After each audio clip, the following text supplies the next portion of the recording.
बुद्धिचंद की सफलता। बुद्धिचंद नाम का एक आदमी था। उसके पड़ोस में लक्ष्मीनंदन नाम का एक आदमी रहता था। बुद्धिचंद ने अपनी बेटी की शादी के लिए लक्ष्मीनंदन से 1000 रुपए उधार लिए थे। उसकी बेटी की शादी हो जाने के बाद लक्ष्मीनंदन ने बुद्धिचंद से अपने पैसे वापस मांगे। तब बुद्धिचंद ने कहा, सेठ जी, मैं आपका एक एक पैसा चुकता कर दूंगा, मुझे थोड़ा समय दीजिए।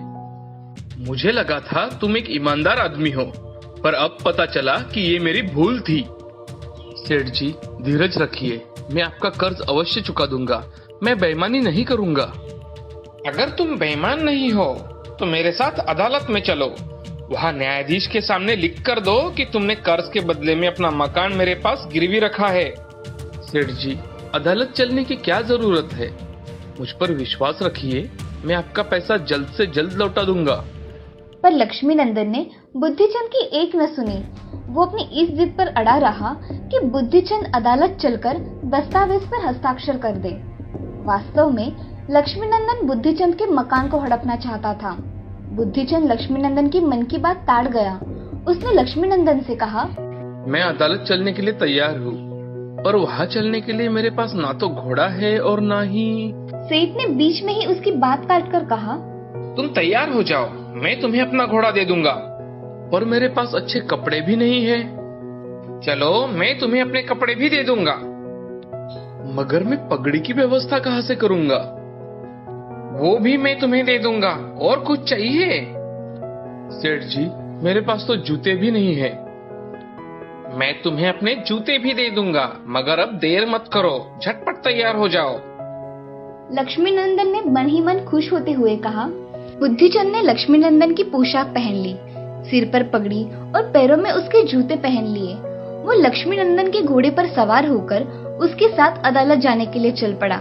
जब अदालत में बुद्धिचंद का नाम पुकारा गया तो वो न्यायाधीश के सामने हाजिर हुआ। उसने न्यायाधीश से कहा, श्रीमान, सेठ लक्ष्मीनंदन का कहना है कि मेरा मकान और मेरे घर की सारी चीजें इनकी है। इसके लिए ये हमेशा मुझसे झगड़ा करते रहते हैं। मुझे सेठ जी जबरन अदालत में लेकर आए हैं। श्रीमान, कृपया आप मुझे इनसे कुछ सवाल पूछने की इजाजत दो।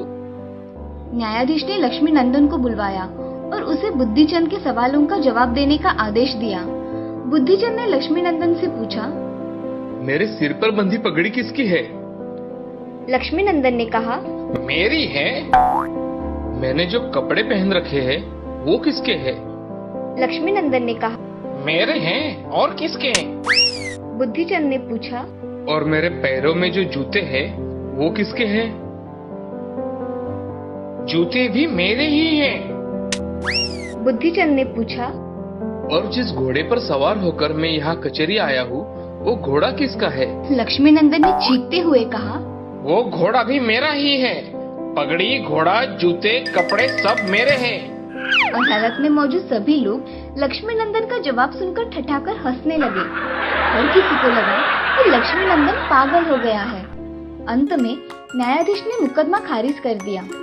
बुद्धिचंद ने अपने बुद्धि से अदालत में लक्ष्मीनंदन को हंसी का पात्र साबित कर दिया। इस तरह उसने लक्ष्मीनंदन के षड्यंत्र को विफल कर दिया। इस कहानी से हमें ये सीख मिलती है कि हमें हमेशा धूर्त के साथ धूर्तता से ही पेश आना चाहिए। नमस्कार दोस्तों, कहते हैं जब जब जो होना है तब तब सो होगा।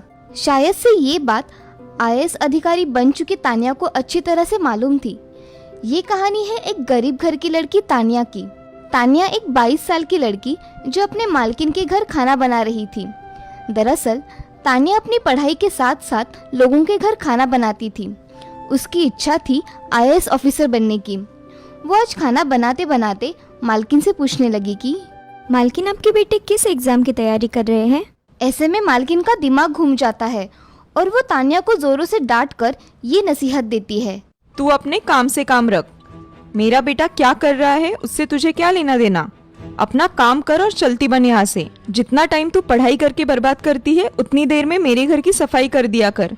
थोड़े पैसे और मिल जाएंगे तुझे और तेरे घर की आर्थिक स्थिति कुछ सही हो जाएगी। आज तानिया का मन चूर चूर हो जाता है।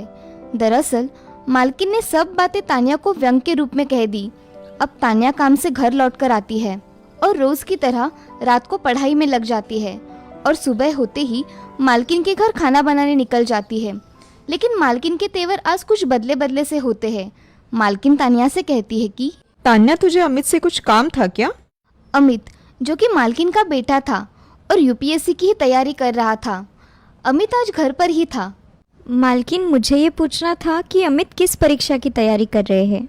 मालकिन झट से तानिया को बोलती है, तू एक काम कर, तू आज यही रुक जा और अमित से अपनी पढ़ाई की बात भी कर लेना और मेरा थोड़ा काम भी कर लेना। तानिया झट से खुश हो जाती है। अब मालकिन बोलती है कि तान्या, आज रात में 15 लोगों का खाना बनाना है, क्या तुम बना दोगी? तानिया झट से हाँ बोल देती है, क्योंकि उसे यूपीएससी की परीक्षा के लिए कुछ किताबें चाहिए थी और तानिया को मालूम था कि मालकिन का बेटा अमित भी यूपीएससी की परीक्षा की ही तैयारी कर रहा है और उसे पढ़ाई के लिए किताबें मांगने पर मिल जाएगी। अब देर रात हो गई थी। तानिया सभी 15 लोगों का खाना बनाती है और मालकिन से पूछती है कि मालकिन, अमित भैया को आप बुला दीजिए, मुझे उनसे कुछ पूछना है। लेकिन मालकिन का काम तो पूरा हो चुका था। वो खुशी से अपने काम करवा लेती है और ये झूठ बोलती है कि अरे, अमित तो उसके दोस्तों के घर गया है और शायद आज नहीं आने वाला। अब तानिया की खुशी दुख में तब्दील हो जाती है, क्योंकि तानिया के पास जितनी भी किताबें थी वो पहले ही पढ़ चुकी थी और इस महीने में इतने पैसे भी नहीं थे कि वो और किताबें खरीद सके। तभी अंदर से अमित माँ को आवाज लगाते बाहर आता है। अब मालकिन का झूठ सामने आ चुका था और बात को खुद से ही काटते हुए, अपनी बात पर पर्दा डालते हुए वो कहती है कि बेटा, तू तो दोस्तों के साथ था ना? बेटा, तान्या पढ़ाई के बारे में तुमसे कुछ पूछना चाहती है। अब अमित तानिया से पूछता है। अच्छा पूछो, तुम्हें क्या पूछना है? तब तानिया अमित को बताती है कि वो भी यूपीएससी की तैयारी कर रही है, लेकिन उसके पास इतने पैसे नहीं है कि वो कोचिंग ज्वाइन करे और किताबें खरीद सके, और पूछती है कि आप बताएं मैं तैयारी कैसे करूं। इस पर अमित तानिया के औकात को समझाते हुए बोलता है कि अरे, तुम यूपीएससी की तैयारी में कहाँ फंस गई? ये बहुत बड़ा एग्जाम होता है, पता है तुझे? बड़े बड़े कॉलेज में पढ़ने वाले से कंपटीशन होता है, तू नहीं कर पाएगी। क्यों अपनी मजदूरी के पैसे किताबें और कोचिंग में बर्बाद कर रही है? ऐसा कहकर अमित अंदर चला जाता है और मालकिन भी तानिया को ये कहकर घर जाने बोलती है कि देख तान्या, घर में पहले से ही इतने लोग आए हुए हैं और अब सोने के लिए जगह भी नहीं बची। तू एक काम कर, तू अपने घर ही चली जा। अब रात के 11:30 बज रहे थे। एक अकेली लड़की जो थक हार कर इतने काम करके घर आ जाती है और बहुत रोती है, क्योंकि अमित ने तानिया को उसकी औकात जो बतला दी थी। अब तानिया इतनी थक चुकी थी कि उसका शरीर जवाब दे रहा था, लेकिन तानिया ने उसी रात ये प्रण किया कि वो अमित के किए हुए अपमान का बदला जरूर लेकर रहेगी और ये दिखा देगी कि एक गरीब और छोटे कॉलेज से पढ़ी लड़की भी आईएएस बन सकती है। तानिया अब उसी रात को अपना टाइम टेबल बनाती है और ये तय कर लेती है कि रात में उसे मालकिन के घर खाना बनाने के बाद घर आकर रात में रोजाना 7 घंटे पढ़ना है और दिन में कम से कम 3 घंटे। तानिया अपने 10 घंटे का टाइम टेबल बना लेती है, लेकिन सबसे बड़ी समस्या थी किताबों की, कि किताबों के लिए पैसे कहाँ से आएंगे। तब तानिया ने ठान लिया कि वो फिर से एक बार मालकिन के बेटे से किताब मांगेगी, क्या पता वो दे ही दे, और ये सोचते हुए सो जाती है। सुबह तानिया अपनी 3 घंटे की पढ़ाई खत्म कर मालकिन के घर पहुंच जाती है। घर पर अमित बाबू सो रहे नजर आते हैं। तब तानिया मालकिन से कहती है कि मालकिन, आप चाहो तो मैं आपके यहाँ और कुछ घंटे काम कर लूँगी, आपकी गाड़ी की सफाई भी कर दूँगी। बदले में आप मुझे हर महीने 500 रुपये और दे दीजिए, ताकि मैं पढ़ाई के लिए किताबें खरीद सकूँ। मालकिन भी आज खुश थी। वो कहती है कि एक काम कर, मैं पैसे तो नहीं दे सकती, मगर अमित की किताबें तुम्हें दिला सकती हूँ। तू पढ़कर जल्दी जल्दी वापस कर देना। अब तानिया की खुशी का ठिकाना नहीं था। माँ के कहने पर अमित तानिया को किताबें पढ़ने के लिए देने लगा और अब से तानिया अपनी पढ़ाई की गति दुगनी कर देती है। जो किताबें अमित के अलमारी में पड़ी धूल की बेड़ चढ़ रही थी, उनका अब उपयोग होने लगा था। अभी यूपीएससी की प्री परीक्षा में 4 महीने बाकी थे और तानिया ने अमित की किताबों से सारा यूपीएससी का सिलेबस 4 महीने पहले ही खत्म कर दिया था, क्योंकि तानिया को किताबों का महत्व पता था। इधर अमित यूपीएससी से हटकर अपनी अलग ही दुनिया में मस्त था, लेकिन माँ को दिखाने के लिए वो तानिया को दी हुई किताबें 2 से 3 दिनों में मांगने लगता था। अब तानिया परीक्षा के लिए अपना रिवीजन चालू कर देती है और एक दिन खाना बनाते बनाते मालकिन से पूछती है कि मालकिन, अमित भैया की तैयारी कैसी चल रही है? इतने में अमित वहां आ पहुंचता है और फिर से तानिया को उसकी औकात दिखाने में लग जाता है। लेकिन अब की तानिया वो तानिया नहीं थी जिससे उसने 6 महीने पहले किताब देते वक्त बात की थी।